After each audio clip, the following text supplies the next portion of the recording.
Hey students, welcome back. So today's lesson is going to be about our tape down.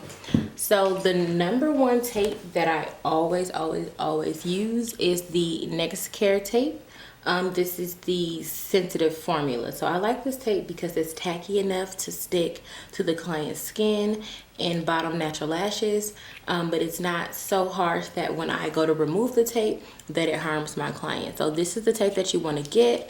I usually order it in bulk from Amazon because as a lash tech, you will go through a lot of tape. I'm not very frugal with my tape because a lot of times your tape down and how much tape you use and how you place it and how you make it work with you can be the difference of how easy or hard your job is. So I'm not very frugal with my tape, so I always like to keep at least 2 to 3 rolls on hand, usually more because I order them in quantities of 6 at a time.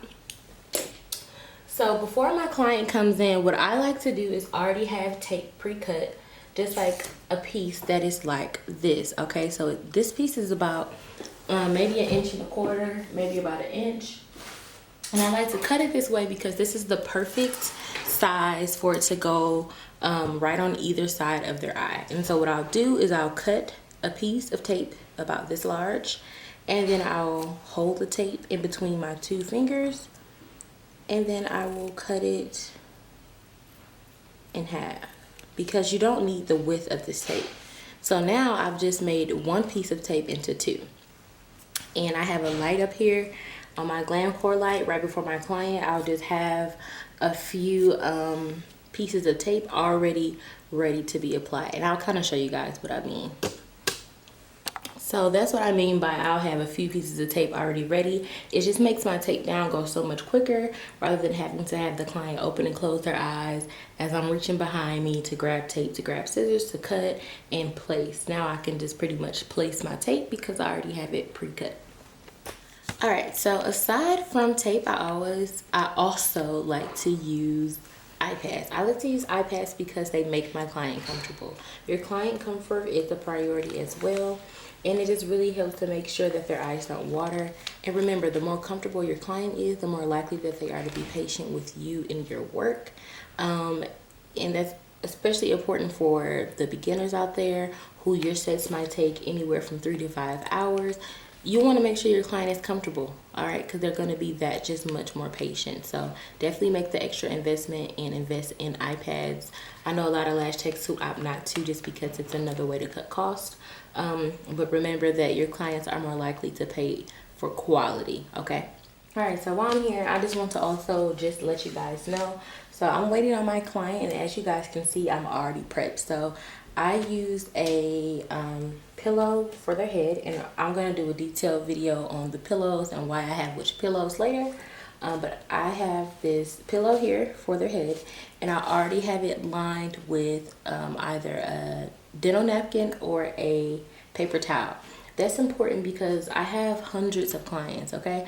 So I don't want each and every client laying their head on the same pillow, okay? That can be very unsanitary, not just for them, but for myself as well, because I touch this area all the time. So it just really helps for cleanliness, because once they're gone, I literally just take this up and throw it away. It makes it really, really easy. Your iPads, of course, you always want to opt for iPads that are individually packed in wrapped, just so that any dust, debris, anything like that is kept away from your iPad and therefore your client's eye. So this is a great way to prep before your clients come in. It just really helps cut down your time. So when they come in, they can literally sit on the table and you can get started versus having to kind of hold conversation, put your napkins down, grab these, cut up your tape. You want to come in anywhere from 30 to 40 minutes before your first client of the day and get your station set up. It really, really helps for your client in and out to move more freely. Also, having those extra tapes up here like I have, this helps because if I need some tape to put over their eye, to pull their eye up, to pull their inner corners out or outer corners in, I already have that tape pre-cut. It just is so convenient. So this is our tape down. So I'm taking kind of like where the curve or dip is in my iPad, and I'm going to place that part down first. Make sure none of her extensions or natural lashes on her top are in your way when you're doing this. Of course, you don't want those getting stuck underneath your tape. So I place that curved section down first and then use the back of my finger to smooth out my iPad, making sure it's placed flush with her skin. And now I'm going to go in with my Next Care tape strips that we cut earlier. And this is where I'm really paying attention and making sure that I'm getting every single one of those baby lashes, because I don't want any slippage, meaning I don't want any of those to pop out while I'm moving my tweezers and doing my set, because what will happen is I'll end up lashing a bottom lash and lashing her eyes shut. So, and it happens from time to time, but it shouldn't be to the point where you've lashed their eyes completely shut, because that can be pretty scary. So what we're doing is just going ahead and making sure that we're getting all those baby lashes. I usually use 3 strips of tape, one on the outer inner corner and then one in the middle. And it's just that simple. I like this because it makes for easy removal because of that iPad underneath. It doesn't hurt my client when I get ready to take up her tape. And it's nice and clean. And this is all you need to begin lashing. So I hope this video taught you guys something about how to do your tape down. If you guys have any questions, of course, you know to leave them in the comment section below or shoot me a DM or email. And now that we have completed our lash bath, our tape down, we can get into our tweezers on our next video this week. And then we're finally going to get into lashing. So thank you guys so much for being a part of our class. I love you all so much. And I will see you guys in our next video.